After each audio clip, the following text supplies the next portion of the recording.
if I tell you I'm Hispanic, you say, what? Yeah, my name is Louis Chen. So oftentimes I get people ask me, are you Filipino? No, I'm Chinese. Or something like, hey Mon, you look dark. Are you from Jamaica? No, I'm darker than average Chinese guy because I like outdoors. So come to where I come from. Have you heard the term made in Taiwan? That's me. I'm born in Taiwan. I'm proud of it. All right, my journey started before age 15. As I was traveling, my whole family had to stay behind in Taiwan, basically waiting for immigration to United States legally. So my goal was to meet with my sister in Paraguay before I get smuggled into Brazil. At the time I did not have any visa, so I was actually hiding under the car seat and across the border from Paraguay to Brazil, driven by a mafia. So moving forward, after arriving in Sao Paulo, Brazil, I was immediately enrolled in kindergarten to learn Portuguese. That was quite a bit of time. Actually only stayed there for a few months. Unfortunately, I did not learn entire culture in Brazil. And then I got smuggled back to Paraguay, but by the time I got there, my sister already gone to Taiwan. So all throughout my life, I learned to adapt to changes. My 3 years in Paraguay was interesting. I went to a local high school to learn Spanish where nobody's speaking Chinese. I learned how to type in Spanish. I went to a vocational school. Then I went to work for a travel agency to help the Chinese people to process the immigration paperwork. And one day, I was eating lunch at a restaurant next door. The waitress asked me about my name. I told her something in Chinese. She said, nah, I don't like it. So she looked up the television, say, I'm gonna call you Luis. Yay, I'm Luis ever since. So I captured that as my name. So moving forward, I left Paraguay after I turned 18. As I arrived at San Francisco airport, saw my dad searching for me. I say, hey dad, it's me. He look at me weird, say, oh, weird, why? Because I got curly hair and dark complexion, because I haven't seen him for a long time. So soon after, the rest of my family joined in California. Because I was too old to go to high school, I ended up in adult school learning ESL. As you know, English is second language, but for me, English is not my second language, it's more like a fourth language. So from there, I was not satisfied with the speed of learning English, so 2 years later, I joined US Army. And that was the perfect opportunity for me to learn spoken English. I was stationed at Fort Sam Houston, Texas, and after I got out of the Army, I said, well, I gotta go back home in California. But somehow I missed the Army life. So a few months later, I went back and stayed at Army Reserve, and I finally realized that was not a military life I remember. Consequently, I ended my military career right before Desert Storm. I lived in Bay Area for 13 years before moving to Hawaii. I met my late husband in San Jose. We took a vacation in Waikiki in late 80s. I love living in Hawaii because the weather and local culture that embraced me like I was from Taiwan. So we went back a few times. Finally, we decided to move to Hawaii to live for 8 years.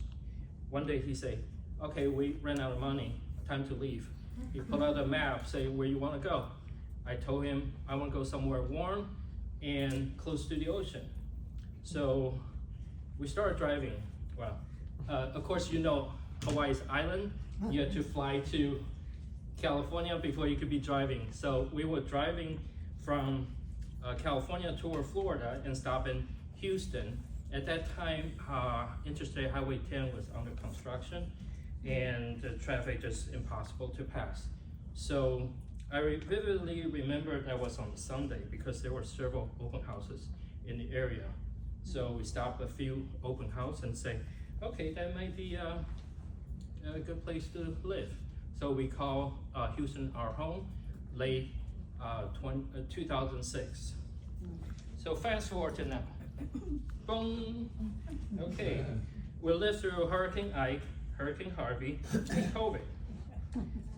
About 2.5 years ago, I became single, not by choice. I have been through a lot, and I know I can adapt to changes.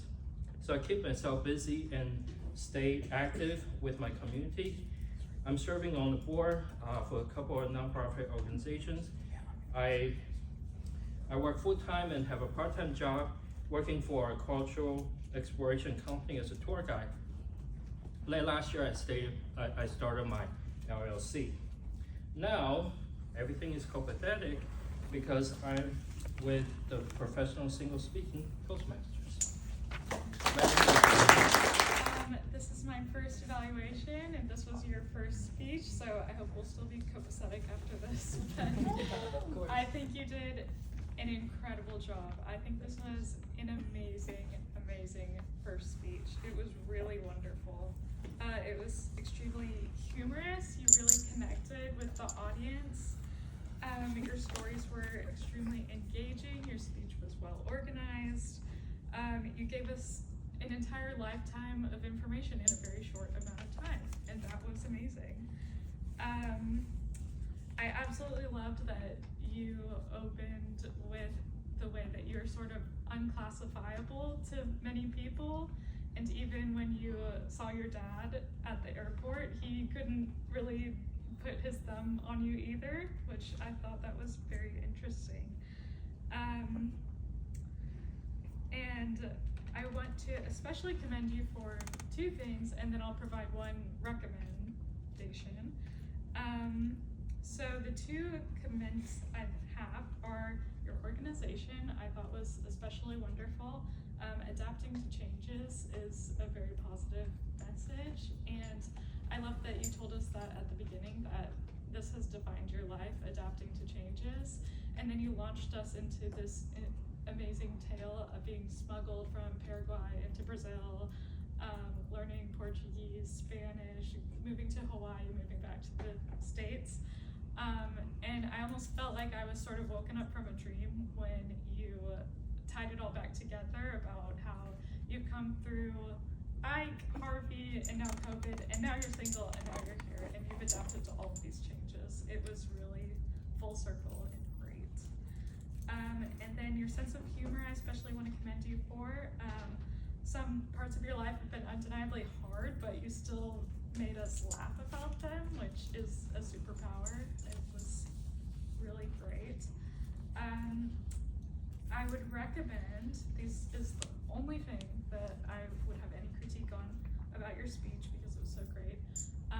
And I'm doing it right now, I'm referencing my notes, but you know what, we're very new to Toastmasters, so that's okay. We can break free of these at some point.